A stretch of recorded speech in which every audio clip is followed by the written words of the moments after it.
ही साथ देखिए आज ये पहली क्लास है तो यहाँ पे इंट्रोडक्शन क्लास होगी। बेसिकली इंट्रोडक्शन क्लास का क्या इंपॉर्टेंस है और किस तरीके से चीज़ें और क्लासेस रनिंग होने वाली हैं, इनका एक कह सकते हैं ओवरव्यू दिया जाता है। सब्जेक्ट क्या है, उसका सिलेबस क्या है, पिछले कुछ वर्षों में इस टॉपिक को लेकर, इस सब्जेक्ट को लेकर क्या क्वेश्चन पूछे गए हैं, क्वेश्चन की प्रकृति कैसी है, करंट का इशू कितना इंपॉर्टेंस है, बुक्स मटेरियल रिसोर्सेज क्या होने चाहिए, साथ ही आपके जो डाउट्स होंगे, जो क्लास लेक्चर चलेंगी वो किस तरीके से आपको प्रोवाइड कराई जाएंगी, किस तरीके से आप उसमें इन्वॉल्वमेंट होंगे और किस तरीके से इसे क्रिएटिव क्लास यहाँ पर प्रोवाइड कराई जाएगी। यहाँ पे सिर्फ ऐसा नहीं है कि क्लास आपको सिर्फ पढ़ना है, आना, लेक्चर लेना है, नोट्स बनाना है और काम खत्म हो जाना है। यहाँ पे कुछ आपको डेली बेसिस पर आपको एक होमवर्क दिया जाएगा जिसको आपको रिवीजन और साथ ही साथ यहाँ पर इससे रिलेटेड आपको कुछ एक्टिव रहने के लिए क्वेश्चन दिए जाएंगे। तो यहाँ पर एक क्लासेस किस तरीके से रनिंग की जाएंगी उसका एक पूरा हम डिस्कस करेंगे आज के अपने एक लेक्चर में, जिसमें सबसे पहले जो सिलेबस है हमारा यूपीपीएससी का है, साथ ही आईएएस के सिलेबस से ये कितना अंतर है, क्या अंतर है बेसिकली जब आप यूपीपीएससी एग्जाम को देखते हैं और आईएएस के एग्जाम को देखते हैं कि सिलेबस में, इंटरनल सिक्योरिटी के सिलेबस में क्या क्या डिफरेंसेस हैं। तो सबसे पहले इस सब्जेक्ट को शुरू करने से पहले हम यहाँ पर सिलेबस को अच्छे से डिस्कस करेंगे। उसके बाद इंटरनल सिक्योरिटी जो इंडिया का है, भारत की आंतरिक सुरक्षा की आप बात करते हैं, तो ये भारत है और भारत के आंतरिक सुरक्षा के दृष्टिकोण से किस भाग में किस तरीके की दिक्कतें आपको आती हैं, पूरा एक ओवरव्यू ये भी देखेंगे। और साथ ही साथ यहाँ पर आपको बाकी आपके जो डाउट्स होंगे क्लासेस सारी चीज़ों को लेकर हम एक एक करके सारी चीज़ें देखेंगे। तो ध्यान से सुनना है, चीज़ों को समझना है। कॉपी और पेन यहाँ पे अच्छे से ले लीजिए। देखिए नोट्स कैसे बनाने ये भी मैं आपको बता दूंगा, ताकि ये नोट्स जो होते हैं ना आगे बहुत काम आने वाले हैं। तो नोट्स अच्छे से बनाइएगा। नोट्स बनाने को लेकर मैं कुछ आपको टिप्स दे देता हूं ताकि यहाँ पे अच्छे से प्रिपेयर्ड अच्छे नोट बनाए, ताकि इनको पढ़ने का मन करे, रद्दी की तरह यूज ना हो, बाद में लेक्चर सीरीज खत्म हो जाए और उसके बाद ये फिर अलमारी में धूल इन पर जम रही है, तो वैसी स्थिति इनकी ना आने पाए। इसलिए इनको अच्छे से बनाइए ताकि पढ़ने का खुद का भी मन हो, कोई दूसरा भी देखे तो उसको भी अच्छा लगे। सबसे पहले देखिए भारत की आंतरिक सुरक्षा, ये टॉपिक है। इंटरनल सिक्योरिटी या सिक्योरिटी जैसे शब्दों को लेकर हम यहाँ पर पढ़ना शुरू करते हैं। जब आप सिविल सर्विस एग्जाम की प्रिपरेशन करते हैं, अपने आप को बेसिकली आईएएस और पीसीएस जैसे सपने दिखाते हैं कि हम यहाँ पर बनने वाले हैं। सपना देखना आसान है, बड़े बड़े सपने देखना आसान है। प्रॉब्लम यहाँ पे आती है कि इन रास्ता बहुत लंबा है। चीज़ें ऐसा नहीं कि 1-2 महीने के प्रिपरेशन के बाद आप इस एग्जाम को क्लियर कर जाओगे। यहाँ पे डेली बेसिस की लड़ाई होती है। छोटी छोटी चीजें और छोटे छोटे प्रयास यहाँ पर आपको इन बड़े सपनों को साकार करने के लिए आपकी सहायता करते हैं। लेकिन इस दौरान आपको कई बार उतार चढ़ाव देखने को मिलेंगे और यहाँ पे जो निरंतर रह जाएगा, जो निरंतरता प्रयास करेगा, चीजों को, लड़ाइयों को या चुनौतियों को पार करके आगे बढ़ने का जिसमें एक जज्बा होगा, वही इस एग्जाम को क्लियर करते हैं। यहाँ पे हार मान के बैठ जाना या डिमोटिवेट हो जाना या मुझसे नहीं हो पाएगा जैसी चीजें अगर आपको आती हैं तो हाँ, ये एग्जाम आपके लिए टफ पड़ेगा। लेकिन जो इनके लड़ने का जज्बा होगा, चीज़ों को सपने देखे हैं तो उनको साकार करने की स्थिति है, तो वो इसे प्राप्त भी कर लेते हैं। लेकिन हाँ, बात आती है कि कैसे करेंगे, ये मैं आपको बता देता हूँ। चीज़ें यहाँ पे लगातार प्रयास करना है। फर्स्ट ऑफ ऑल करना क्या है, तो सबसे पहले मैं आपको एक सिलेबस बता दूं। सिलेबस क्या कहता है आपका, ओवरऑल 5 पॉइंट के में पूरे के पूरे सिलेबस को डिफाइन किया गया है। आप इंटरनल सिक्योरिटी का देखते हैं, सिर्फ 5 टॉपिक दिए हैं, लेकिन जब आप इन टॉपिक्स को सब टॉपिक में डिवाइड करेंगे इस सिलेबस को, तो काफी सारी चीजें आपको 10 से 12 टॉपिक मिलते हैं जिसके बारे में हमें पढ़ना है।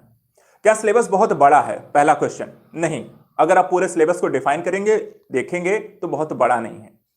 सबसे पहली टॉपिक्स को हम यहां पर देखते हैं, ये है जिसमें लिखा हुआ है गैर पारंपरिक सुरक्षा और सुरक्षा चुनौतियां। गैर पारंपरिक का क्या मतलब हुआ, किस तरीके की सुरक्षा की ये बात कर रहे हैं? देखिए मोस्टली आपको सिक्योरिटी का मतलब क्या होता है, आतंकवाद जैसी चीजें हैं, अपनी सीमा की सुरक्षा करनी जैसे चीजें होती हैं, ठीक है, जो अराजकता लेकर आते हैं, कानून व्यवस्था के लिए नुकसान पहुंचाते हैं, हम वैसी चीजों की बात करते हैं। लेकिन गैर पारंपरिक, जो कि आपको पारंपरिक स्तर पे हम उनको नहीं देखते हैं, लेकिन वो भी सुरक्षा के दृष्टिकोण से यदि यहाँ पर उनका कार्य बढ़ता है तो वो भी आपके लिए समस्या खड़ी कर सकते हैं। जैसे कि हाल फिलहाल के समय में गैर पारंपरिक या गैर राज्य इतर भूमिकाएं होती हैं। इसमें हम बोलते हैं एनजीओज को। एनजीओज ऐसे नहीं, बहुत सारे एनजीओ अच्छा भी काम करते हैं और बहुत सारे एनजीओ ऐसे भी भूमिकाएं निभाते हैं जो कि अच्छे दिखावटी के स्वरूप में कुछ और दिखाई देते हैं, लेकिन उनके माध्यम से मनी लॉन्ड्रिंग की केसेस हो रही हैं, तस्करी की समस्याएं हो रही हैं, काला बाजारी हो रही होती है, और ऐसी स्थिति आपकी आंतरिक सुरक्षा के दृष्टिकोण से खतरा उत्पन्न करते हैं। तो यहां पे ऐसे गैर पारंपरिक स्रोत, समस्याएं, मनी लॉन्ड्रिंग जैसी चीजें जो होती हैं, वो इंटरनल सिक्योरिटी के लिए किस तरीके की प्रॉब्लम क्रिएट करेंगी, उनके बारे में देखेंगे। दूसरी चीज आंतरिक सुरक्षा, जब आप विषय के बारे में पढ़ते हैं तो आंतरिक इस वर्ड का मतलब क्या हुआ, इंटरनल, अर्थात कि ये भारत है, भारत के आंतरिक हिस्से में जो भी आपको सुरक्षा के दृष्टिकोण से समस्याएं होंगी, हम उनको तो आंतरिक सुरक्षा में पढ़ते हैं, लेकिन क्या भारत के लिए जो बाहर से समस्याएं उत्पन्न होती हैं, क्या उसे भी हम आंतरिक सुरक्षा के लिए पढ़ेंगे? या एक टॉपिक आता है आपका जीएस पेपर 2 में, आईआर जिसे हम कहते हैं, क्या उसके अंतर्गत पढ़ा जाना चाहिए?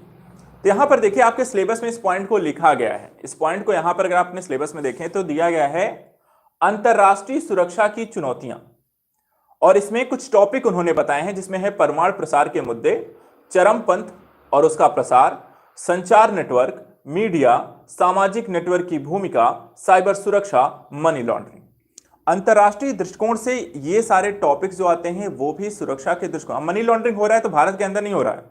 मनी लॉन्ड्रिंग का क्या मतलब हुआ कि भारत का जो पैसा है जिस पे टैक्स इत्यादि पे नहीं किया जा रहा है, गलत तरीके से वहां पे उसके जनरेट किया गया है और उसको भारत के बाहर ले जाया जा रहा है, वो भी गलत तरीके से बिना पे किए, ठीक है।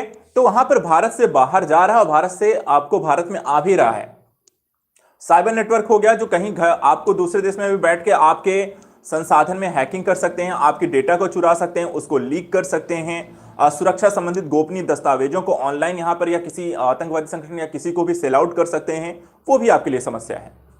इसके अलावा परमाणु प्रसार, परमाणु का जिस तरीके परमाणु हम कहां पे बात कर रहे हैं, परमाणु नाभिकीय बमों की, जो कि आपको किसी भी देश के युद्धों के दौरान आपके लिए समस्या या खतरा उत्पन्न हो सकता है। किसी भी जैसे पाकिस्तान जैसे जो देश हैं जहां पे आतंकवाद का प्रसार हुआ है, अफगानिस्तान में जो स्थिति है, अगर यहां पर इन देशों में अराजकता की स्थिति आती है और इन परमाणु बमों पर किसी आतंकवादी संगठन जैसे चीजों का वहां पे अधिकार हो जाता है, या युद्ध उन्माद की स्थिति में ये परमाणु बमों का प्रयोग कर देते हैं, या इसके लेकर एक धुन सी सवार रहती है कि हमें परमाणु बम बनाकर अपने आप को शक्तिशाली बनाए, जैसी चीजें किसी भी देश के लिए यहाँ पे उसकी सुरक्षा के दृष्टिकोण से समस्या खड़ी कर सकती है। इसी तरीके सोशल मीडिया का जो आप प्रयोग करते हैं, सोशल मीडिया बेसिकली आप अपनी बातों को रखने के लिए करते हैं, लेकिन कई बार ये सोशल मीडिया जो होती है आंतरिक सुरक्षा के लिए आपको सांप्रदायिक दंगों का कारण भी बनती है, उग्रवाद को बढ़ावा देती है, हिंसा को यहाँ पे बढ़ावा देने का काम करती है। कई बार हेट स्पीच की आपने बात सुनी होगी जो आपकी सोशल मीडिया के माध्यम से आसानी से फैलाई जा सकती है, और इसके माध्यम से देश के विभिन्न हिस्सों में कभी सांप्रदायिकता का ये रूप ले लेती है, हिंदू मुस्लिम, कभी ये जाति व्यवस्था के आधार पे यहाँ पे आपको समस्याएं खड़ी कर सकती है। तो इस तरह की स्थितियां, सोशल मीडिया का प्रयोग किस तरीके से हो रहा है और वो आपकी आंतरिक सुरक्षा के लिए कैसे यहाँ पे समस्या खड़ी करेगा, उसके बारे में भी डिस्कस करना है। संचार नेटवर्क भी इसमें है, और साथ ही साथ यहाँ पे देखें तो साइबर सुरक्षा, ये सारे आपको अंतर्राष्ट्रीय मुद्दे आएंगे। इसके बाद फिर तीसरा इसमें एक लाइन दी गई है जिसमें कहा गया कि भारत की आंतरिक सुरक्षा की चुनौतियां क्या क्या हैं, ये भी आपको पता होनी चाहिए। अब इसमें भी उन्होंने कुछ टॉपिक दे दिए हैं। इसमें कहा गया आतंकवाद, भ्रष्टाचार, उग्रवाद, संगठित अपराध, 4 टॉपिक दिए गए हैं जो कि आपको भारत की आंतरिक सुरक्षा चुनौतियों के दृष्टिकोण से पढ़ना है। आतंकवाद क्या है, कैसे पनपा है, कौन से देश के लिए जिम्मेदार हैं, भारत के द्वारा क्या प्रयास किए जा रहे हैं, कौन कौन से इसके लिए टास्क फोर्सेस बनाई गई हैं, क्या अंतर्राष्ट्रीय सहयोग इसको लेकर बनाया गया है, किस तरीके से इसको लेकर काम किया जाता है। तो ये सारी चीजें आपको इसके अंतर्गत पढ़नी है। इसी तरह भ्रष्टाचार भी क्या आपके आंतरिक सुरक्षा के लिए खतरा है, उग्रवाद की समस्या किन किन क्षेत्रों में है, क्यों है, किस कारण से है, और संगठित अपराध क्या होता है, इसके अंतर्गत किन किन चीजों की आती हैं, इनको कैसे दूर किया जा सकता है, जैसे उपायों को हमें यहां पे पढ़ना है। इसके बाद भारत की, जब कहते हैं कि सुरक्षा के लिए तो समस्याएं काफी सारी हैं, लेकिन इन सुरक्षा से निपटने के लिए क्या उपाय है, तो यहां पे हम बात करते हैं सुरक्षा बलों की। तो भारत में कौन कौन से सुरक्षा बल हैं, कब स्थापित हुए, क्या काम करते हैं, किस तरीके से इनका जो प्रयोजन होता है, कौन कौन से इनके पास अधिकार हैं और कौन कौन से विवाद हैं। विवाद के अंतर्गत हम देखते हैं सशस्त्र सेना विशेषाधिकार जो दिया गया है उसको लेकर आसपा, जिसको हम कानून कहते हैं, उसको लेकर एक विवाद की स्थिति लगातार बनी रहती है। कई बार पुलिस प्रशासन के द्वारा किए गए किसी कृत्य को लेकर सामाजिक स्तर पर, सोशल मीडिया पे काफी विरोध यहां पर होता है। नागरिक और प्रशासन को लेकर यहां पर गठजोड़ की स्थिति नहीं होती और उसके कारण एक उन्माद की स्थिति उत्पन्न होती है। तो ये सारी जो चीजें डेवलप होती हैं, इनको लेकर भी हमें यहां पे पढ़ना है। ये सारा जो टॉपिक है ये आपका कॉमन है आईएएस के एग्जाम में और पीसीएस के, यूपी पीसीएस के एग्जाम में, ये सेम टू सेम है। ये सारी चीजें आपको दोनों पढ़नी है। डिफरेंट क्या है, जब आप यूपी पीसीएस एग्जाम की प्रिपरेशन करते हैं तो उसमें एक टॉपिक उन्होंने एक्स्ट्रा जोड़ रखा है, और वो है कि उत्तर प्रदेश के विशेष संदर्भ में कानून व्यवस्था तथा नागरिक सुरक्षा के बारे में भी आपको पता होना चाहिए और इसीलिए यूपी पीसीएस के सिलेबस में हमें इसको साथ में लेकर पढ़ना है। लेकिन जिन्हें सिर्फ आईएएस के एग्जाम में यहां पे स्टडी करनी है तो वो इस टॉपिक को, क्योंकि हम सबसे लास्ट में भी पढ़ेंगे, शुरुआत में हम पूरे आईएएस के सिलेबस को कवर करेंगे और यहाँ पे फिनिश होने से पहले सबसे लास्ट में हम उत्तर प्रदेश की कानून व्यवस्था प्रशासन को लेकर सिक्योरिटी के दृष्टिकोण से सारी चीजों को डिस्कस करेंगे। ये पूरा जो सिलेबस है हम आने वाले लेक्चर्स में एक एक करके यहाँ पे पढ़ने वाले हैं। ठीक है, आपका सिलेबस ये है। अब इस सिलेबस में देखिए, ये भारत की आंतरिक सुरक्षा के दृष्टिकोण से समस्या है। अब ऐसा नहीं कि हर चीज हर जगह है। अगर भारत के भौगोलिक स्थिति को अगर आप देखें तो यहां पर हर एक देश के साथ जो एक अंतर्राष्ट्रीय हम सीमा साझा करते हैं, उस हर अंतर्राष्ट्रीय सीमा में किसी न किसी तरीके की एक विशेष समस्या आपको दिखाई देती है। जैसे यहां पर देखिए, आपका पाकिस्तान है, इधर आपका चाइना हो गया। ठीक है, यहां पर देखिए तो आपका नेपाल हो गया, इधर आपका भूटान हो गया, यहां पर देखिए आपका म्यांमार हो गया, यहां आपका बांग्लादेश हो गया, फिर उसके बाद हम यहां पर देखते हैं तो आपका श्रीलंका इधर हो गया। ठीक है, अब इन हर देशों की स्थिति में हम देखें तो आपको समस्या किस तरह की है। पाकिस्तान किस तरह की समस्या के लिए जिम्मेदार है? आतंकवाद, वो भी किस हिस्से में? जम्मू कश्मीर में। मूलतः यहां पे सबसे बड़े स्तर में आपको आतंकवादी घटनाएं लगातार यहां पर होती हैं, घुसपैठ होती रहती है और इसके लिए जिम्मेदार कौन है? पाकिस्तान। तो यहां पर ये जो बॉर्डर है हमारा, ये आतंकवाद के लिए जिम्मेदार है। दूसरी एक समस्या यहां पे और भी देखी जाती है और वो है मादक पदार्थों की तस्करी, जो कि आपको पंजाब की सीमा पे सबसे ज्यादा आपको देखने को मिलता है। पंजाब की जो सीमा है, पंजाब जो राज्य है यहाँ पे, जम्मू कश्मीर, ये दो आपको तस्करी और आतंकवाद को लेकर पाकिस्तान से यहाँ पे हमें सीधा समस्या आपको लगातार देखने को मिलती है। इंटरनल सिक्योरिटी के पर्पज से ये आपके लिए एक प्रॉब्लमेटिक क्षेत्र रहा है। चाइना किस तरीके से जिम्मेदार है? चाइना अगर हम देखें तो हमारी आंतरिक सुरक्षा के दृष्टिकोण से जो लगातार इसकी घुसपैठ की स्थिति आपको देखने को मिली है, जो लद्दाख के क्षेत्रों में अभी हाल फिलहाल के लिए, ठीक है, वो हमारे लिए समस्या है। इसके अलावा चाइना के द्वारा यहाँ पर नॉर्थ ईस्ट के रीजन में यहाँ पे अलगाववाद, माओवाद जैसी चीजों को यहाँ पे बढ़ावा देने के लिए डायरेक्टली नहीं लेकिन इनडायरेक्टली उसको जिम्मेदार माना जाता है, हथियार और पैसे इत्यादि मुहैया कराने के लिए। इसी तरीके से नेपाल को अगर हम देखें तो नेपाल एक हमारी सबसे बड़ी समस्या नेपाल के साथ क्या है? खुली सीमा का होना। और नेपाल के साथ खुली सीमा होने के कारण हमें किस तरीके की समस्याएं देखने को पड़ती हैं? आसानी से मानव तस्करी हो, या फिर कह सकते हैं ब्लैक मनी, या आपको नोटों की यहाँ पे जालसाजी की स्थिति अगर देखा जाए, या फिर अगर हम देखें तो मादक पदार्थों की तस्करी। ये सारी समस्याएं आपको नेपाल की खुली सीमा के कारण होती हैं। और कभी कभी ये भी देखा जाता है कि पाकिस्तान के साथ जब हमारे रिश्ते बहुत ज्यादा खराब हो जाते हैं, पूरी तरीके से यहाँ पे चौक चौबंद बंदी हो जाती है और सारी चीजें यहाँ पे इन पर पाकिस्तान पे अंतर्राष्ट्रीय दबाव भी पड़ जाता है, तो वो क्या करता है? डायरेक्ट इसके थ्रू नहीं बल्कि इस नेपाल के रास्ते वो क्या करता है? अपने मिलिटेंट या आतंकवादियों को नेपाल के रास्ते भारत में एंटर कराता है। तो यहां पर नेपाल भी हमारे लिए, नेपाल की जो सीमा है वहां पर अलग तरीके की आपकी इंटरनल सिक्योरिटी रिलेटेड प्रॉब्लम देखने को मिलती है। इसके अलावा एक समस्या शरणार्थी समस्याओं की स्थिति है। लोगों का एक सीमा से आदान प्रदान जो होता है आपको, वो भी गैर कानूनी तरीके से कई बार होता है, उसकी भी समस्या यहां पर है। भूटान के साथ हमारे बहुत कोई प्रॉब्लमेटिक स्थितियां नहीं है, इस सीमा पर हमारे काफी अच्छे संबंध हैं। लेकिन इससे आगे जब आप बढ़ते हैं म्यांमार की सीमा पे अलग समस्या है। म्यांमार की सीमा की सबसे बड़ी समस्या यहाँ पे माओवाद और साथ साथ उग्रवाद, जिसको हम कहते हैं अलगाववाद की स्थितियां यहाँ पे आपको बहुत ज्यादा देखने को मिलती हैं। और ये मिलिटेंट जो होते हैं भारतीय सुरक्षा बलों को लगातार निशाना बनाते हैं, विकास को प्रभावित करते हैं। द्विपक्षीय संबंधों के दृष्टिकोण से यहाँ पर कभी इनके खिलाफ कोई कार्यवाही की जाती है तो ये म्यांमार की सीमा में जाके एंटर कर जाते हैं। और ये जो समस्या है यहाँ पे तस्करी इत्यादि की भी यहाँ पर आपको लगातार देखने को मिली है। बांग्लादेश की सीमा के साथ अगर देखा जाए तो आपको स्थितियां बहुत ज्यादा वैसी नहीं है, प्रॉब्लमेटिक तो उतनी नहीं रह गई है। लेकिन एक समस्या जो लगातार देखने को मिली है, ये नॉर्थ ईस्ट के रीजन में और वेस्ट बंगाल के रीजन में बांग्लादेश से जो होता है आपको शरणार्थियों के, या कह सकते हैं निर्यातीय जो समस्या है वो हाल फिलहाल डेवलप हुई है और इसके कारण एक हिंसात्मक स्थितियां डेवलप हुई हैं। और ये भारत की इंटरनल सिक्योरिटी के लिए एक बड़ा इशू बनता जा रहा है, क्योंकि यहाँ पर इनकी संख्या जो होती है लाखों में डेवलप हो चुकी है। और इसके कारण भारत के विभिन्न हिस्सों में फैलने के कारण यहाँ पर जो कह सकते हैं कि आपके स्थानीय समूह के लोग हैं उनके साथ यहाँ पर डेवलपमेंट हुई है। बाकी अन्य समस्याओं के तौर पर तस्करी यहाँ पे होती रहती है, मानव तस्करी इसके लिए एक बड़े स्तर पे यहाँ पे जिम्मेदार है। और अन्य प्रकार के यहाँ पर बैंक से मनी लॉन्ड्रिंग के केसेस भी आपको देखने को मिले हैं। ये आपको इनकी सीमा के साथ है। अब बाकी अगर देखें तो कोस्टल एरिया में तटीय सुरक्षा की समस्या पाकिस्तान के साथ, जैसे अगर हम यहाँ पे देखें, आपको गुजरात जैसी स्थितियां हैं, यहाँ पे अगर देखा जाए तो पाकिस्तान ने, आपको मुंबई का टेरर अटैक याद होगा, जहां पर पाकिस्तान के थ्रू मुंबई में एंटर करके यहाँ पे आतंकवादियों ने टेरर अटैक किया था। इसके अलावा एक चीज और आपको पता है, मुंबई जो है आपके भारत की आर्थिक राजधानी है और सबसे ज्यादा अगर हम कहें मनी लॉन्ड्रिंग के जो केसेस होते हैं वो इसी क्षेत्र से होते हैं।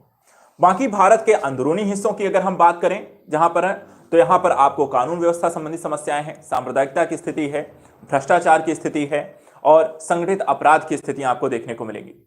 भारत की इस रीजन की बात करें तो यहां पर आपको नक्सलवादिता की स्थिति आपको सबसे ज्यादा प्रभावित करने को मिलते हैं।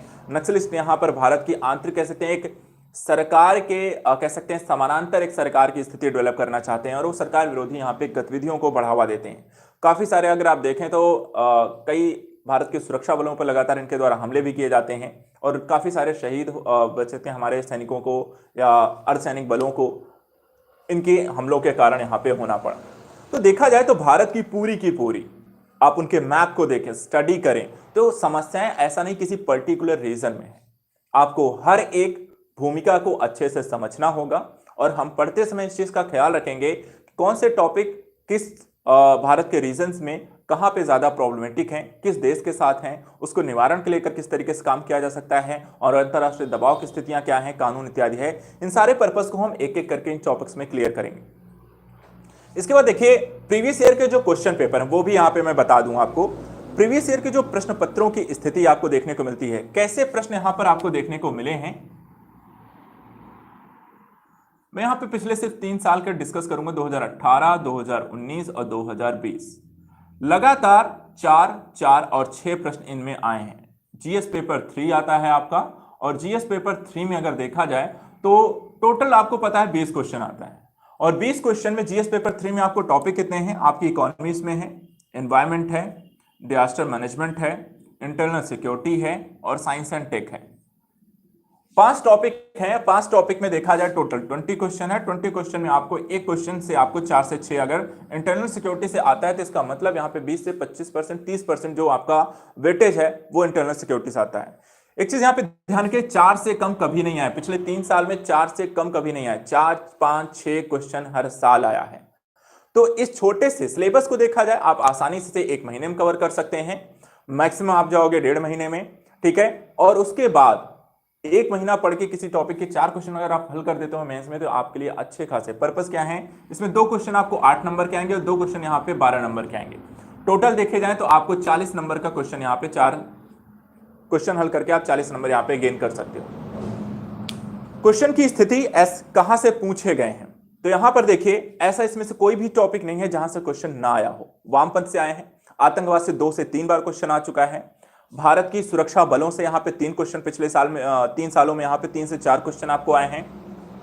साइबर सुरक्षा, सोशल मीडिया और इसके अलावा आपको आतंकवाद, उग्रवाद, संगठित अपराध, परमाणु चुनौतियों को लेकर यहां पे 2 से 3 क्वेश्चन आपको पूछे गए हैं। हाईलाइटेड जो हैं देखा जाए तो सभी से 1-1 क्वेश्चन आया हुआ है, लेकिन 3 टॉपिक जहां पे कैसे सबसे ज्यादा प्रश्न आए हैं, एक परमाणु नाभिकीय स्थिति को लेकर 3 क्वेश्चन है, सुरक्षा बलों को लेकर 4 क्वेश्चन है और इसके अलावा देखा जाए आतंकवाद को लेकर 3 क्वेश्चन आए हैं पिछले 3 साल में। बाकी सभी से अब तक 1 क्वेश्चन कभी ना कभी पूछा गया है पिछले 3 सालों में।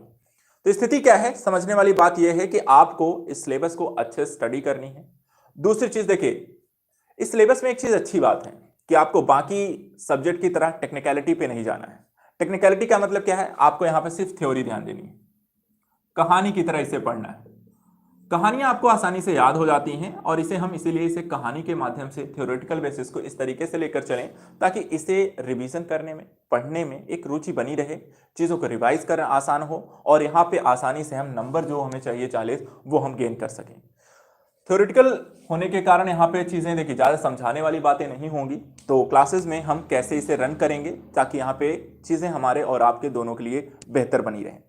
सबसे अच्छी चीज़ यहाँ पर देखिए काम जो करना है हमें इस सब्जेक्ट में, स्ट्रेटजी क्या होगी, कैसे हम इसे लेकर चलने वाले हैं आगे, क्योंकि पेपर आपने देख लिया, क्वेश्चन 4 से 6 क्वेश्चन हर साल आ रहा है। टॉपिक क्या है, इंटरनल सिक्योरिटी के रिलेटेड इशू क्या है। तो देखिए क्लासेस की जो स्ट्रेटजी होगी हम कैसे इसे लेकर चलेंगे। क्लास देखिए हम यहाँ पर आपको टाइमिंग सबको पता है, 9:30 से हम स्टार्ट करेंगे, 11 बजे तक की आपकी क्लास है। क्लास सिर्फ आपको 1 घंटे 30 मिनट की रहेगी। इस 1 घंटे 30 मिनट को हम किस तरीके से यहां पर करने वाले हैं, तो किसी भी जैसे एक टॉपिक को हमने स्टार्ट किया, इस टॉपिक को पहले मैं एक्सप्लेन करेंगे, एक्सप्लेन करने के बाद इसके एक नोट्स लिखे जाएंगे, टॉपिक आपको नोट कराया जाएगा, पॉइंट्स आपको कराए जाएंगे, और उसके बाद यहां पर यदि आपके कोई डाउट होंगे तो उन डाउट्स को भी यहां पर हम क्लियर कर देंगे। डाउट्स अगर आपके हैं तो आप वहां पर पूछ सकते हैं, लेकिन डाउट्स को लेकर एक चीज ये भी है, क्लास में निरंतरता बनी रहे और आपको उसका फायदा भी हो। और डाउट्स यहां पे पूछने आपको कब है, तो देखिए हर एक क्लास में हम 9:30 से स्टार्ट करेंगे और 11, 20 या 25 तक क्लास हमारी रेगुलर चलेगी। उसके बाद लास्ट के 5 से 10 मिनट आपको मौके दिए जाएंगे जहां आप अपने डाउट्स पूछेंगे, और उन डाउट्स को हम लेक्चर के लास्ट में लेकर खत्म करेंगे। हो सकता है मैं कोई टॉपिक आपको एक्सप्लेन कर रहा हूं और उसी बीच आपको कोई पॉइंट या कोई शब्द ऐसा लगे जहां पे आपको लगे कि ये मुझे पूछना चाहिए, ये मुझे क्वेश्चन पुट अप करना चाहिए, मुझे समझ में नहीं आया है, तो क्या क्लास के उसी दौरान बीच में टोक देंगे। देखिए क्या है कि हम जब टीचर पढ़ा रहा होता है उस दौरान जब एक्सप्लेन कर रहा होता है तो उसके माइंड में चीजें क्या होती हैं, बनती चली जाती हैं और वो एक्सप्लेन करता है उस चीजों को अपने हिसाब से। कई बार आप डाउट्स पूछ लेते हैं और मेरा जो ध्यान होगा बेसिकली आपके कमेंट पे जाएगा, और कमेंट पे जाने के बाद वहां पे उसको पढ़ने के चक्कर में बाकी जो माइंड में चीजें होती हैं हो सकता है मिस हो सकती हैं कुछ पॉइंट, जिससे नुकसान आपका होगा। तो इसलिए करना क्या है, क्योंकि आप अगर नहीं पूछेंगे तो हो सकता है आप भी भूल जाएं उस दौरान, जब क्लास के लास्ट में मैं पूछूं हाँ डाउट्स पूछिए, तब तक आपको क्या प्रॉब्लम थी आप भी भूल जाएं। तो इस स्थिति में आपको हमेशा क्या करना है, हमेशा जो आप पेपर और पेन लेकर बैठते हैं, है ना, क्लास लेक्चर के दौरान, साथ में आप क्या कर सकते हैं, एक पेज यहां पे रफ के लिए निकाल के रखें, जैसे कोई डाउट्स हुआ आप उसको नोट कर लीजिए, मुझे ये पूछना है लास्ट में। क्लास लेक्चर्स के दौरान जो जो डाउट्स आपको लगते रहें आपको उनको सिर्फ नोट करते चलना है, ताकि सबसे लास्ट में जब आपको पूछने का मौका दिया जाए कि हाँ अब आप पूछिए, तो सारे पॉइंट्स आप यहाँ पे मिस ना करें और डाउट्स को साथ ही साथ यहाँ पर पूछ लीजिए। इस लेक्चर्स को हमें यहाँ पर जब फिनिश करें तो ये टॉपिक आपका अच्छा कंप्लीट होना चाहिए, समझ में आ जा चुका होना चाहिए, कोई डाउट्स नहीं होने चाहिए, और आपके नोट्स भी यहाँ पे प्रिपेयर्ड होने चाहिए, कोई भी इश्यू यहाँ पे शेष नहीं रहना चाहिए। अब इसके लिए यहाँ पर तो ये काम हो गया, लेकिन यह काम यहीं पे फिनिश नहीं हो जाता, ये तो सिर्फ क्लास खत्म होने तक है, ये क्लास स्ट्रेटजी रहेगी हमारी। एक्सप्लेन करो, टॉपिक लो, एक्सप्लेन करो, आपको नोट कराओ, डाउट्स क्लियर करो, दैट्स इट, हम इसको ऐसे चलेंगे। लेकिन इसके बाद क्या करना है, देखिए यहां पे आपको जो भी शेड्यूल है, एक प्रॉपर शेड्यूल आपको बनाना है, जहां पे आपको पढ़ने के साथ साथ इन क्लास लेक्चर्स के बाद आपको कम से कम आधे से 1 घंटा सेम सब्जेक्ट को देना है, उसको रिवीजन करना है, और उससे रिलेटेड इस क्वेश्चन टॉपिक को खत्म करने के बाद मैं आपको कम से कम एक क्वेश्चन पर डे दूंगा, कम से कम एक क्वेश्चन आपको जो टॉपिक पढ़ाऊंगा उससे रिलेटेड यहां एक क्वेश्चन दूंगा।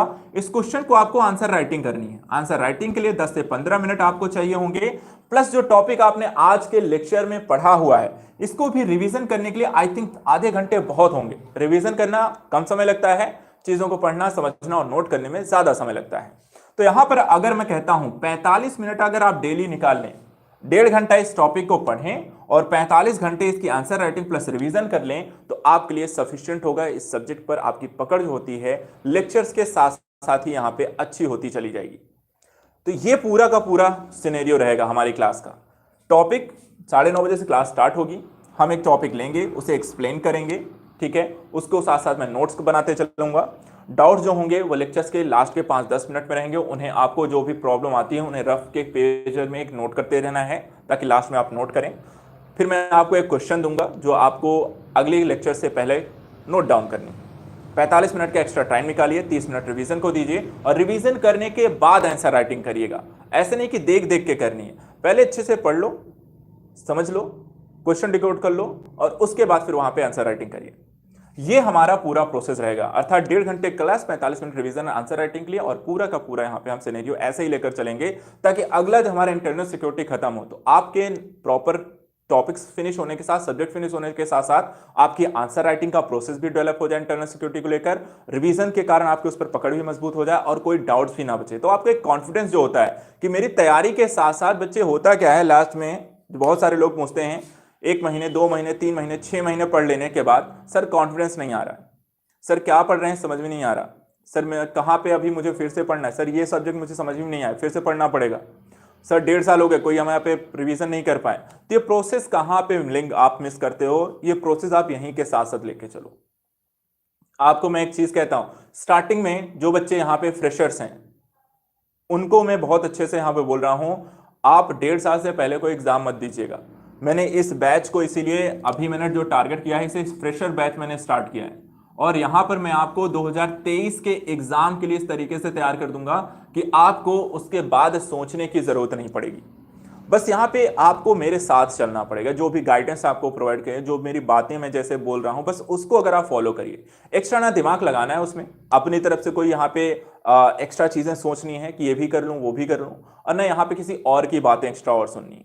बस यहाँ पर जितना कहा जाए, कहते हैं ना एक अच्छा फॉलोअर होना बहुत जरूरी है। अगर आपको कुछ अचीव करना है, किसी की बातों को सुनकर अगर आप उसे फॉलो कर लें तो आपका काम बहुत आसान हो जाता है, बजाय 10 लोगों की बातों को सुनकर कुछ करने जाओ। क्योंकि हर एक व्यक्ति की थ्योरी अलग होती है, बातें अलग होंगी, कुछ आपके इनपुट्स अलग होंगे, और उसके कारण आपके दिमाग में प्रॉब्लम में क्रिएट होगी कि ये फॉलो करूं या वो, और उसके कारण कुछ भी नहीं होता है। इसलिए सिर्फ यहां पर 2023 के एग्जाम को आप टारगेट करो, जून का, जो अभी, क्योंकि आप सिंगल सब्जेक्ट अगर आपकी प्रिपरेशन नहीं है और आप मेरे साथ यहाँ पे स्टडी करना शुरू कर रहे हो, तो आपको 12, 13, 14, 15 महीने लगने वाले हैं पूरे टॉपिक को कंप्लीट करने में।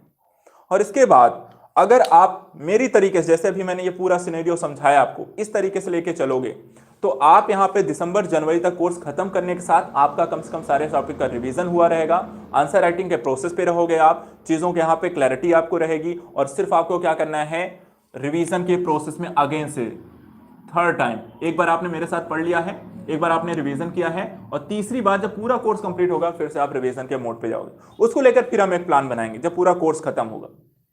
लेकिन फिलहाल ये काम आपको डेली बेसिस पे मेरे साथ यहाँ पर जितना भी डेली आपको टारगेट दिया जाए, जितना भी काम आपको बोला जाए, बस वो करते रहना है, ठीक है। तो ये हमारी एक स्ट्रेटजी, क्लास स्ट्रेटजी को लेकर रहेगी। अब बात मैं आपको बता दूं, आपके नोट्स जो आप लोग बार बार पूछते हैं, सर नोट्स कैसे होंगे, क्या बनाना है क्या नहीं बनाना है, कैसे लिखना है, और नोट्स अगर अच्छे नहीं है तो फिर मजा नहीं आता है, फिर उस चीजों को ना तो पढ़ने में उसको लेकर अच्छा लगता है, ना उसको लेकर यहाँ पे कोई कह सकते हैं कि आप आगे उसको खुद ही नहीं पढ़ना चाहते हो। तो देखो नोट्स बनाया कैसे जाएगा, और मैं भी यहाँ पे आपके नोट्स बनाते समय इस चीज का ध्यान रखूंगा कि आप बहुत ज्यादा बुकिश जो होती है ना, बुक की तरह नोट्स मत बनाइए। आप एक शॉर्ट हैंडेड नोट्स बनाइए, चीजों को समझो ज्यादा और लिखो उतना जो कि आपको एग्जाम में जाके लिखना हो, क्वेश्चन पेपर में जाके कोट करना हो। To the points, short handed और कट टू क्लियर, सारे टॉपिक्स को कवर करते हुए एक अच्छे प्रॉपर नोट्स।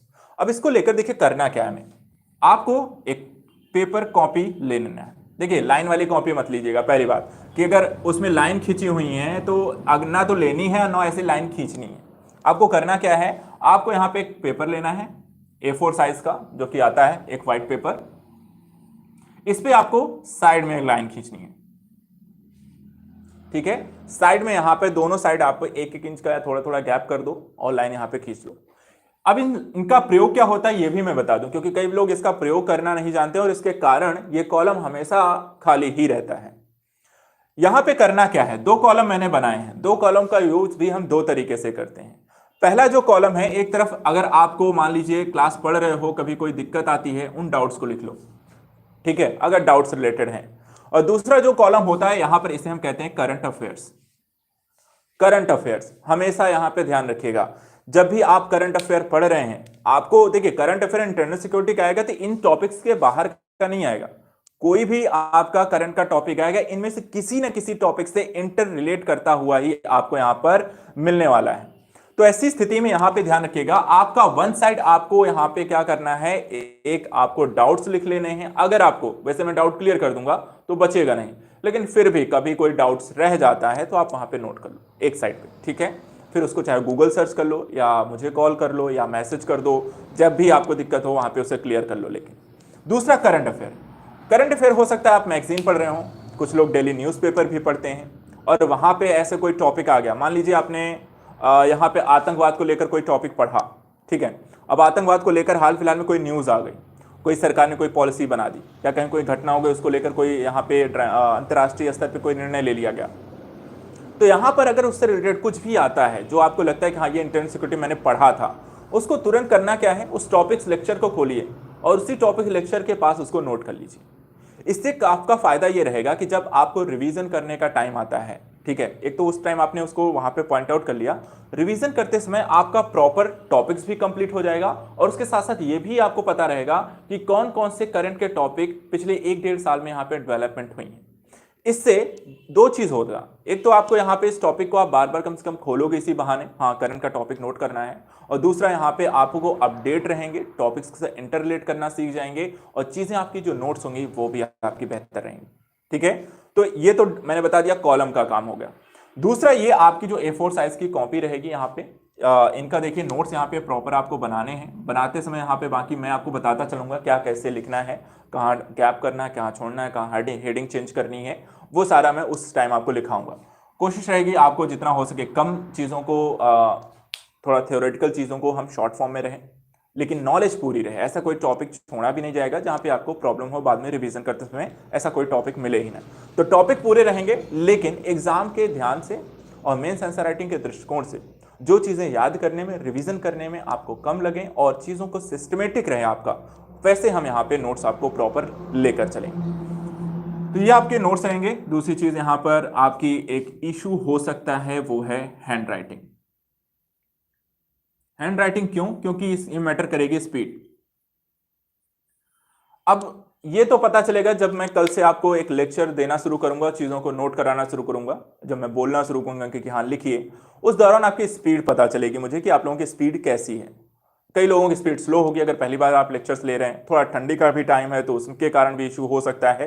तो शुरुआत में चलो मैं थोड़ा स्पीड स्लो रख के बोलूंगा, लेकिन एक नॉर्मल स्पीड जो होनी चाहिए जिसके कारण आप मेंस के एग्जाम में कोई भी आंसर राइटिंग करने तो आपको कोई क्वेश्चन ना छूट जाए। उन 3 घंटों के पेपर में 20 क्वेश्चन आपको लिखने की क्षमता हो और जो शब्दों की सीमा है 3000-4000 जो शब्द हैं वो आप 3 घंटे में लिख पाएं, इस तरीके की हैंड राइटिंग स्पीड भी आपकी होनी चाहिए। ठीक है, तो यहाँ पर हम उस पर भी काम करेंगे इन लेक्चर्स के दौरान। हम धीरे धीरे क्या करेंगे, शुरुआती समय में थोड़ी स्पीड कम रखेंगे, लेकिन जैसे जैसे हम लेक्चर्स आगे बढ़ाएंगे हम स्पीड को भी बढ़ाएंगे, ताकि यहाँ पर आपकी एक हैंड राइटिंग स्पीड आपको जो होती है वो भी इम्प्रूव हो और आप एग्जाम के लिए यहाँ पे प्रिपेयर्ड हो।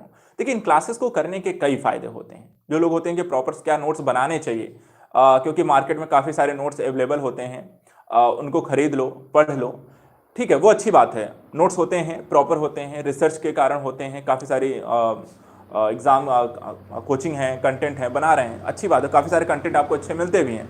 लेकिन इशू यहाँ पे ये आता है कि आप एक चीज़ तो अच्छी पाते हैं, लेकिन दूसरी चीज़ में आप लैग कर जाते हैं कि एट द लास्ट आप उनसे प्री तो क्वालिफाई कर लोगे, प्री में क्योंकि टिक मार्किंग आपको पता भी नहीं चलेगा, लेकिन जब बात आएगी मेंस की, मेंस में होता है कि सर आंसर राइटिंग प्रैक्टिस कर लेंगे, आपको आंसर राइटिंग प्रैक्टिस में कभी पता ही नहीं चलेगा क्योंकि आप उसे आसानी से लिखने वाले हो। आपको 3 घंटे के माहौल में जब आंसर राइटिंग करनी होती है, उस प्रेशर सिचुएशन में चीज़ों को लिखना होता है, कुछ छूट न जाए वाला एक माहौल होता है दिमाग में, उस दौरान आपकी आंसर राइटिंग स्पीड इफेक्ट करती है। और वहां पर अगर आपने इसकी प्रैक्टिस बहुत पहले से नहीं कर रखी है, लगातार आप लिखते नहीं आ रहे हैं, तो वहां पर फिर आप क्वेश्चन पक्का छोड़ के आने वाले हो, 2 क्वेश्चन 3 क्वेश्चन हर सब्जेक्ट में। और अगर ऐसा हुआ तो आप एग्जाम में डिसक्वालीफाई हो गए और 1 साल फिर से वेट करोगे, और अगले साल का कोई भरोसा नहीं है कि आपका प्री भी क्वालिफाई होगा। ऐसे बहुत सारे बच्चे हैं जिनका मेंस कई बार हो जाता है और उसके बाद उनका अगले 2-3 साल प्री ही क्वालिफाई नहीं होता है। तो जब भी मौका मिले पूरी तैयारी के साथ जाओ, हर तरीके से प्रिपेयर्ड रहो, कोई भी कमी ना रह जाए। और 1.5 साल में आपको इस तरीके से प्रिपेयर्ड होना है, तैयार होना है, ताकि आप इस एग्जाम में बैठें तो वहां पे कोई भी टॉपिक आपका रह ना जाए जहां पे आपको समस्या आए कि सर अभी ये चीज मेरी इंप्रूव नहीं हुई है, क्या मुझे 1 साल और नहीं 1.5 साल सफिशियंट होते हैं। 1.5 साल ज्यादा लेना भी नहीं, 1.5 साल आपके लिए सफिशियंट है इस एग्जाम को अच्छे से और हर एंगल से कवर अप करने के लिए, रिवीजन करने के लिए, पढ़ने के लिए, सारी चीजें। इसके बाद आता है करंट अफेयर्स की टॉपिक को लेकर। तो देखिए जब तक इस लेक्चर्स को हम लेंगे, ठीक है, करंट अफेयर हम को लेकर भी आपको टेंशन कब तक नहीं लेनी है। देखिए जब तक ये लेक्चर सीरीज चलेगी, मान लो 1 महीना 1.5 महीना, तो कम से कम इंटरनल सिक्योरिटी क्लासेस चलनी ही चलनी है। इस दौरान आपको अब तक जितना भी करंट के टॉपिक इंटरनल सिक्योरिटी से डेवलप हुए हैं वो मैं आपको साथ साथ पढ़ा दूंगा। ठीक है, अब तक, अर्थात कि मान लीजिए अभी आपका दिसंबर चल रहा है, जनवरी तक का मान के चलते हैं, आपको करंट अफेयर जनवरी 2022, ये मैं आपको इंटरनेट सिक्योरिटी की क्लास खत्म होते होते तक का करा दूंगा। और उसके बाद का क्या करना है वो मैंने आपको बताया भी कि जो नोट्स आप बना रहे हैं उसमें कॉलम छोड़ के रखिएगा और जहां भी कोई भी टॉपिक आएगा करंट अफेयर्स का बस उसको वहां पे नोट करते चलना है, क्योंकि अगले बार आपको एग्जाम कम से कम 1 साल बाद, अगर 2023 का आप टारगेट कर रहे हैं तो 1 साल और लगेगा कम से कम, है ना। तो वहां पर अभी तक की टेंशन नहीं, पिछला तो मैं पढ़ा दूंगा और आगे 1 साल का फिर आपको वहां पे कवर अप करना है। बाकी करंट अफेयर्स की वीडियोस आते रहते हैं बीच बीच में, जब आएगा मेंस का एग्जाम तो फिर उसको लेकर हम डिस्कस करेंगे। फिलहाल ये आपकी स्ट्रेटजी है, ये हमें यहाँ पर लेकर चलना है। तो ये सारी चीजें हमें यहाँ पर हमारी पूरी क्लासेस को लेकर रहेंगी, आगे का पूरा काम रहेगा जिस तरीके से हम अपनी क्लास लेक्चर्स को लेकर चलने वाले हैं। पूरे एक स्ट्रेटजी रहेगी, current topic revision, question answer writing speed, topics related doubts clearance, सारी चीजें यहाँ पर हम करने वाले हैं। कुछ भी आपका इसमें छूटेगा नहीं, बस प्रॉब्लम यही रहेगी कि आपकी कंटिन्यूटी। देखिए ठंडी का टाइम है, सुबह सुबह की स्थिति रहेगी, तो आराम से कोई दिक्कत नहीं है, ठीक है।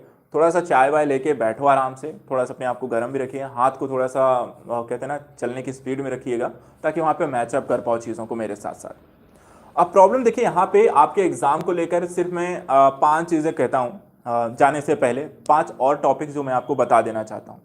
ये टॉपिक कोई सी एग्जाम को लेकर नहीं है, ये आपके डेली कैसे एक मोटिवेशन वाला जो काम आपका आता है मोटिवेट करने के लिए 5 चीज़ें आती हैं।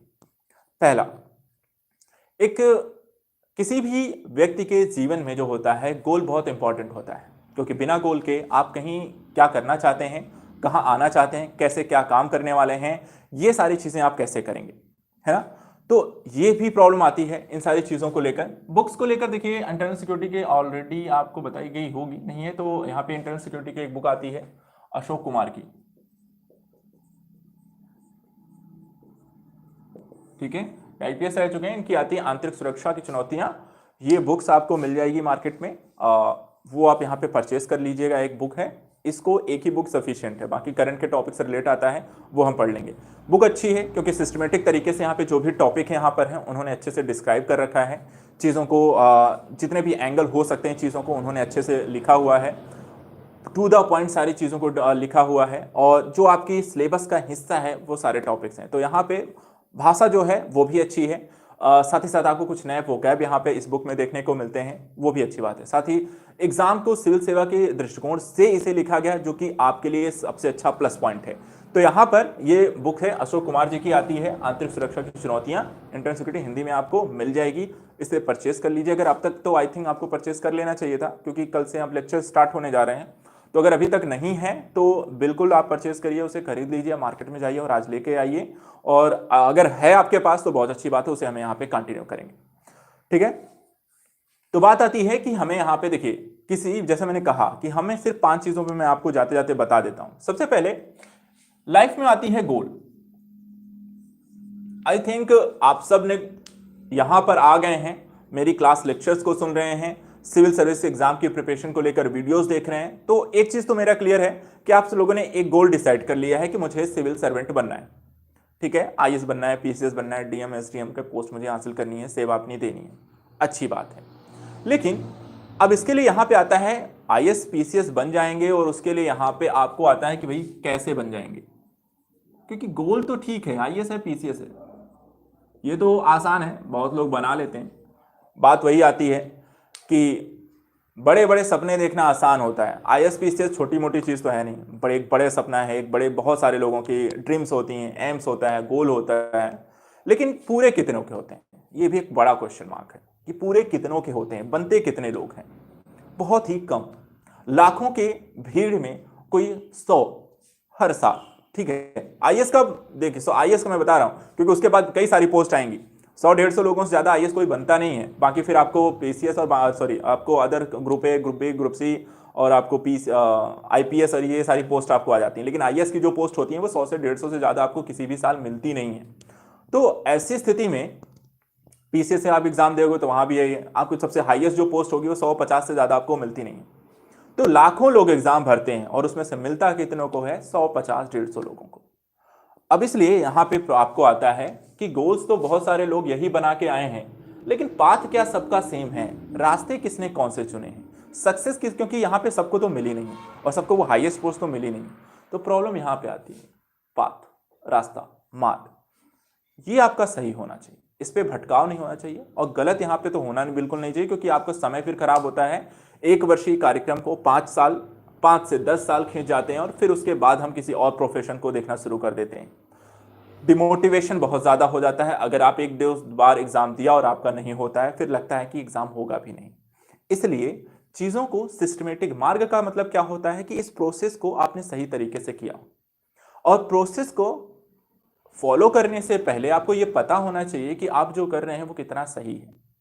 चीज़ों को हड़बड़ी में कुछ मत करिए, चीज़ों को सोच समझ के करिए।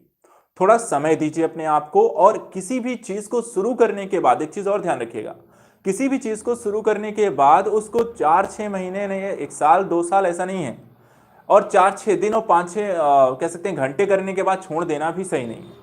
तो यहाँ पर एक प्रॉपर शेड्यूल्स के थ्रू, एक प्रॉपर प्रोसेस के थ्रू इसे हम एक रेगुलर बेसिस पे करना होता है, जिसे कहते हैं हम यहाँ पर ट्राई करते रहना। ट्राई करने के साथ साथ यहाँ पे रेगुलरिटी बहुत जरूरी है। निरंतरता का अभाव ही आपके लिए समस्या खड़ी करता है। आपने 2 महीने बहुत अच्छे से पढ़ाई की और 1 महीना नहीं किया, ये 2 महीना भी जीरो हो जाएगा आपका। इसलिए आप चाहे 2 घंटा डेली पढ़ें, लेकिन डेली पढ़ें। एक दिन में 20 घंटा पढ़ लेना और यहाँ पे 2 घंटे आप डेली पढ़ेंगे और 20 दिन पढ़ेंगे, दोनों का इफेक्ट आपका अलग होगा। ये बच्चा आपसे कहीं ज्यादा बेहतर होगा। इसलिए क्योंकि बहुत सारे लोग, जब बात आती है सर शेड्यूल बना दीजिए, शेड्यूल तो बना दिया जाता है लेकिन फॉलो किसी का नहीं होता है। शेड्यूल देखा जाता है तो देख के आदमी हतप्रभ रह जाता है। लोग बना लेते हैं 16 घंटे का, 18 घंटे का, 14 घंटे का पढ़ने का, और इन रियलिटी जब देखी जाती है तो वो 4 घंटे भी आपको, वो 14 घंटे जो पढ़ाई की उन्होंने बनाई होती है ना, वो 1 हफ्ते से ज्यादा शायद ही फॉलो कर पाते हैं। कोई बहुत थोड़ा सा जुझार नहीं मुझे करना ही है तो उसका शायद 2 हफ्ते 3 हफ्ते खिंच जाता है। लेकिन क्या इसे आप एग्जाम होने तक, उसके एग्जाम को देने तक और अपने गोल्स को अचीव करने तक क्या फॉलो कर पाएंगे? प्लान हमेशा ऐसा होना चाहिए जो थोड़ा सा लचीला भी होना चाहिए, और ऐसा होना चाहिए जो आप फॉलो कर सकें और लॉन्ग टर्म के बेसिस पे फॉलो कर सकें। प्लान इतना हेक्टिक शुरुआत में मत बना लीजिए और अपने आप को इतना ज्यादा उलझा मत लीजिए कि एग्जाम में इतना ज्यादा फंस जाओ कि 4-6 महीने बाद इस एग्जाम को लेकर डिमोटिवेशन और साथ ही साथ एग्जाम से भटकाव या पढ़ने का मन ना करे, ऊब जाना जैसी चीजें हों। ये बहुत नॉर्मल है और ऐसा होता है, निरंतर होता है और हर बच्चे के साथ होता है। इसलिए मैं कह रहा हूं कि यहां पर बहुत ज्यादा अपने आप को फंसा के मत रखिएगा। बहुत ही एक सिंपल से प्रोसेस को स्टार्ट करिए। जब आप शुरुआती बेस में हो तो चीजें सिंपल रखनी है। और कहते हैं जब आप किसी फील्ड में एंटर कर जाते हो और वो चीजें जब आपको समझ में आने लगती हैं और आप उसके साथ मेहनत करना शुरू करते हो, तो जो 4 घंटे आप पहले मेहनत करते हो उसमें जब रुचि समझ में आ जाती है, टारगेट आपके फिक्स हो जाते हैं, चीजें क्लियर हो जाती हैं, तो 4 का 5 घंटा और 5 का 6 घंटा करना आसान होता है। लेकिन 10 घंटे, 12 घंटे, 14 घंटे स्टार्टिंग से लेकर चलना और इतने लंबे समय तक लेकर चलना किसी के लिए संभव नहीं है। इस चीज का ध्यान रखिएगा, ठीक है? कि यहां पर जो चीजें और प्रोसेस, जो पाथ, जो मार्ग आप चुन रहे हो, वो बहुत आपका स्टार्टिंग में सिंपल होना चाहिए और समय के बढ़ने के साथ साथ लगातार प्रयासों के माध्यम से इसको आपको और भी अपने आप को बेहतर बनाने के लिए इसको आप धीरे धीरे बढ़ा सकते हैं। एक अच्छा शेड्यूल फॉलो करो, बहुत जो हेक्टिक ना हो, लचीलापन हो साथ ही साथ, और जो चीजें आपको यहाँ पे बताई जा रही हैं उसको फॉलो करो। यहां पर इसके बाद आता है एक ई का मतलब यहां पर इवोल्यूशन, मतलब मूल्यांकन। इवैल्यूएशन जरूर करना चाहिए, अपने आप का मूल्यांकन करना चाहिए, लेकिन मूल्यांकन कब करना चाहिए? मूल्यांकन कौन करेगा? क्योंकि कई बार हम अपने स्तर पे अपना मूल्यांकन तो कर सकते हैं, जैसे मम्मी पापा का फोन आता है, बेसिकली जब आप बाहर रह के स्टडी कर रहे होते हो, अभी फिलहाल तो मोस्टली सब घर में रहकर स्टडी कर रहे हैं, तो एक फोन आता है और पूछा जाता है कि पढ़ाई कैसी चल रही है। और मैं कहता हूँ यहाँ पे 100% तो मोस्टली या 99.99% बच्चों का यही कहना होता है अच्छी चल रही है, चाहे अच्छी चल ना रही हो। और मोस्टली बच्चों का पढ़ाई अच्छी चल नहीं रही होती, लेकिन वो बोलते यही हैं कि पढ़ाई अच्छी चल रही है। तो ऐसा क्यों है? क्या आप अपना मूल्यांकन करते हैं? वो शब्द बोलने से पहले किसको झूठ बोला जा रहा है? माँ बाप को झूठ बोलकर करोगे तो क्या करोगे? किसी दूसरे को झूठ बताकर करोगे भी क्या? उसका कुछ नहीं जाने वाला। नुकसान किसका कर रहे हो? आप अपने आप का करोगे। इसलिए समय समय पर अपनी तैयारियों का एक रेगुलर रूप से मूल्यांकन जरूर करिए। मूल्यांकन करने के लिए वीक में, जैसे मैं कहता हूं कि 7 दिन आपको स्टडी नहीं करनी, 7 के 7 दिन कभी मत पढ़िए। हमेशा शेड्यूल में 1 से 2 दिन आप ब्रेक रखिए। जैसे हम क्लासेस भी रन करने वाले हैं, क्लासेस रन करने के लिए हम mostly Monday to Friday prefer करेंगे। सैटरडे संडे आपको यहां पर 1 दिन का मूल्यांकन करने का समय। हाँ, कभी क्लासेस मिस हो रही या आपको चीजें, कोर्सेज थोड़ा सा लंबा हो रहा है, हम सैटरडे क्लास एक्सटेंड करेंगे। संडे फिर भी एक ब्रेक टाइम होता है और ब्रेक हमेशा इसलिए नहीं कि आराम करना है, घूमने चले जाना है, कर भी सकते हो, कोई इशू नहीं है, लेकिन ना तो 24 घंटा आप घूम सकते हो और ना 24 घंटा आराम कर सकते हो। आराम करो लेकिन साथ साथ एक समय निकालो और अपने आप का इवैल्यूएट करो। अपने आप को इवैल्यूएट करने का मतलब हुआ कि पिछले एक वीक में आपने क्या हासिल किया, कितने आप बेहतर हुए, कौन सी चीजें हैं जो अभी भी आपको परेशान कर रही हैं और कैसे आप इसमें सुधार ला सकते हैं, उसके हर एक एंगल को लेकर इवैल्यूएट करोगे तो चीजें आपको कमियां पता चलेंगी और कमियां हमेशा क्या होती हैं, आपको बेहतर करने के लिए प्रोत्साहित करती हैं। खुद का मूल्यांकन करके उसे दूर करना काफी आसान। जब कोई दूसरा अगर आपकी कमियां पब्लिकली बोलता है तो आपको बुरा लगता है, लेकिन बात सही होती है। कहते हैं यदि आपको अपनी कमियां पता है तो आपके सक्सेसफुल होने के चांसेस कहीं ज्यादा होते हैं, बताए अगर आपको यहां पर सिर्फ अच्छी अच्छी चीजें देखकर चलते हैं। इसलिए लगातार एक सिविल सर्वेंट होने के नाते भी मैं कहूंगा कि आपको अगर बनना है सिविल सर्वेंट तो यहां पर हमेशा अपने आप को बेहतर बनाने के लिए अपनी कमियों को दूर करने का प्रयास करिए। और ये कमियां सिर्फ एक चीज की नहीं है, सिर्फ पढ़ाई को लेकर नहीं होती हैं, सिर्फ आपके बोलचाल, भाषा शैली, व्यवहार, चीजों का करने का तरीका, कई सारी चीजें हो सकती हैं। उन हर एक चीजों को खुद से दूर करिए, जो कमियां हैं उनको दूर करिए और अपने आप को हर दिन, हर वीक, हर महीने पहले से अपने आप को बेटर बनाइए। और ये बेटरमेंट जो होती है सिर्फ आपको नहीं दिखनी चाहिए, बल्कि आपके साथ रह रहे लोगों को, फैमिली को, फ्रेंड्स को, टीचर्स को, जिनके साथ आप बैठते हैं, उठते हैं, चीज़ों को सीखते हैं, उनको दिखना चाहिए। और जब आप खुद दिखना चाहिए कि हाँ ये बच्चा सिविल सर्वेंट की तैयारी कर रहा है, सर्विस बनने वाला है, चीज़ें उसको हॉल फिल है, तो यहाँ पे क्या करना है, अपने आप को इवैल्यूएट जरूर करिए, लगातार करिए। और समय नहीं मिलता है, वीकली नहीं मिल पाया, किसी एक वीक मान लो मिस हो गया, 15 दिन निकाल लो, महीने में निकाल लो, लेकिन मूल्यांकन करिए अपने आप का। और एट द लास्ट सबसे बाद में आती है अचीवमेंट्स। गोल से बनाना और उसको अचीव करने तक आपको काफी सारी चीजें देखनी पड़ती हैं। ये सारे प्रोसेस आपको बीच में आएंगे, आपका पाथ, आपकी कोशिशें, आपका मूल्यांकन, और आप बेहतर होते होते एट द लास्ट शायद आप अचीव करते हैं जो गोल आपने बनाया था। तो अचीवमेंट यहाँ पे आसानी से मिलेगी नहीं, ऐसा भी नहीं है कोई आपको थाली में परोस के दे देगा। ये एग्जाम इतना टफ है कि आपको यहाँ पर चीजें कोई आसानी से अपना मार्ग या अपना पद या अपना एक पोस्ट आपको छोड़ने को नहीं मिलेगा, जब तक आप वहां पर उनसे कहीं ज्यादा, कहीं बेटर नहीं होंगे। तो बेटर बनने के लिए लगातार अपने आप को उसके लिए तैयार करिए, नॉलेज बेसिस पे, पर्सनालिटी बेसिस पे और बाकी अन्य बेसिस पे आपकी चीज़ों को थोड़ा सा अपने आप को वर्सेटाइल भी बनाइए। एक चीज़ और आती है हॉबीज़ को डेवलपमेंट करने को लेकर, तो पहले लेक्चर में नहीं कहूँगा क्योंकि यहाँ पे वही बात आ जाती है कि पहले लेक्चर में इतना सब कुछ बता दिया है कि आगे क्या करना है, नहीं करना है, ठीक है। लेकिन मैं सिर्फ इतना अभी कह रहा हूँ, बाकी मैं धीरे धीरे इन सारी चीज़ों पर क्लास लेक्चर्स के दौरान कभी कभी डिस्कस करेंगे, लेकिन यहाँ पे सिर्फ मैं आपको एक हाईलाइट कर रहा हूँ चीज़ों को। इन पांचों चीज़ों को लेकर हम अगले 1-1.5 साल मेहनत करने वाले हैं। गोल्स तो आपने तय कर लिया, पहला चीज़ क्लियर है कि हम सिविल सर्विस एग्जाम की प्रिपरेशन कर रहे हैं। अब बाकी जो चीज़ें हैं इनको लेकर हमें अब काम करना है, ताकि एट द लास्ट जो पॉइंट है अचीवमेंट, हमें 2023 में अचीवमेंट हासिल करनी है। जो गोल हमने निर्धारित किया है उसे लेकर सक्सेसफुल होना। IAS की पोस्ट है, UPPSC में टॉप पोस्ट है, हमें वो हासिल करनी है और वो अगले 2 साल में हासिल करनी है। मेरा टारगेट ये है, गोल ये है, एम ये है, बस इसको लेकर काम करना है। और काम करने के लिए सबसे पहले हमें जो यहाँ पे पहला हमारा टारगेट है, पहला जो सब्जेक्ट है इंटरनल सिक्योरिटी, इसके साथ हम यहाँ पे स्टार्ट कर रहे हैं। इसके बाद आपको यहाँ पर आज इंडियन इकोनॉमी की और डिजास्टर मैनेजमेंट की क्लासेस हैं।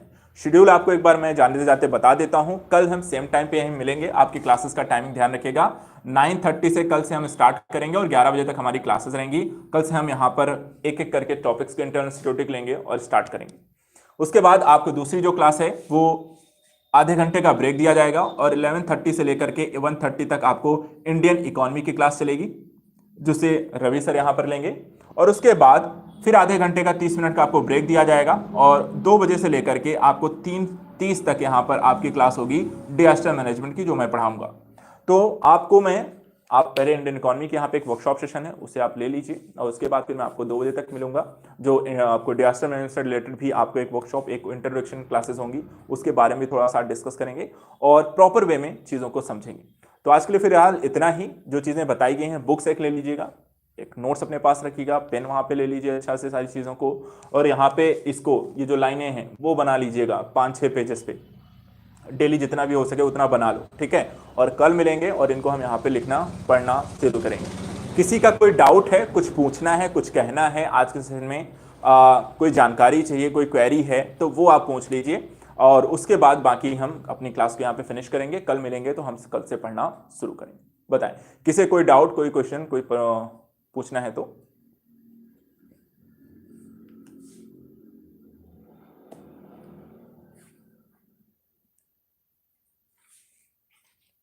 नहीं है? चलिए फिर ठीक है, तो आप अपनी क्लास एंजॉय करिए, वर्कशॉप सेशन यहाँ पे लीजिए। कल मिलते हैं, फिर हम सेम टाइम पे सारी चीज़ों को करेंगे। थैंक यू सो मच आज के लिए, एंड गुड लक। प्रिपेयर्ड हो जाइए इस एग्जाम को करने के लिए, पढ़ाई करने के लिए और रिवीजन करने के लिए। शेड्यूल जरूर सब लोग बना लीजिएगा एक, ठीक है? जिस हिसाब से सारी चीज़ें हैं इनको अच्छे से एक प्रॉपर वे में शेड्यूल जरूर रखिएगा, ताकि हम यहाँ पे साथ साथ लेकर चल सकें। चलिए, थैंक यू।